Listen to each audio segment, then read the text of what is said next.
Тұрғындарға құқықтық көмек көрсетілді. Мемлекет басшысының тапсырмасымен заң және тәртіп қағидатын жүзеге асыру аясында әділет пен заң жолында халыққа адал қызмет бойынша ауданда акция өтті. Бөрлі ауданы әкімдігінің ғимаратында Батыс Қазақстан облыстық прокурорының бірінші орынбасары Дәурен Умарғалиев тұрғындарды қабылдады. Құқығының қорғалуын сұраған азаматтарға кеңес берді. Мемлекет басшысы жолдауында заң мен тәртіп идеологиясын жүзеге асыру үшін биыл сәуір айында үкіметпен тиісті концепция бекітілді.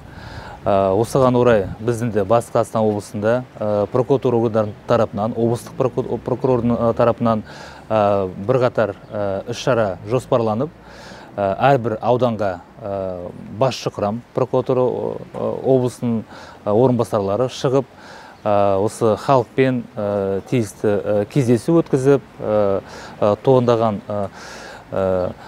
мәселе бойынша жауап беріп, сол халыққа көмек көрсетіп, осындай жолда жүрміз біз. Сонымен қатар шарада барлық құқық қорғау, жергілікті атқарушы және уәкілетті мемлекеттік органдардың өкілдері аудан тұрғындарын тыңдап көмек көрсетті. Шараның мақсаты азаматтардың құқықтарын қорғау, олардың өзекті деген мәселелерін Қазақстан Республикасының қолданыстағы заңнамасы аясында уәкілетті органдардың қатысуымен шешу. Сонымен қатар заңдылық және құқық тәртібін нығайту.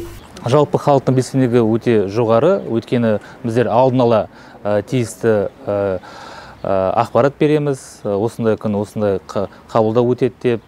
Бүгінде осы Бөрлі ауданында бірқатар адам қатысып, солардан бірнеше арыз алдық. Тиісті шара қолданып, уақытымен жауап береміз, көмек көрсетеміз деп ойлаймын. Қабылдау барысында тұрғындар жер қатынастары, тұрғын үймен қамтамасыз ету, әлеуметтік мәселелер бойынша өтініштерін білдірді. Заң аясында нақты түсіндірумен кеңес алды. Жайнагүл Жеңісқызы, Азамат Бабағожиев, Қарашығанақ арнасы.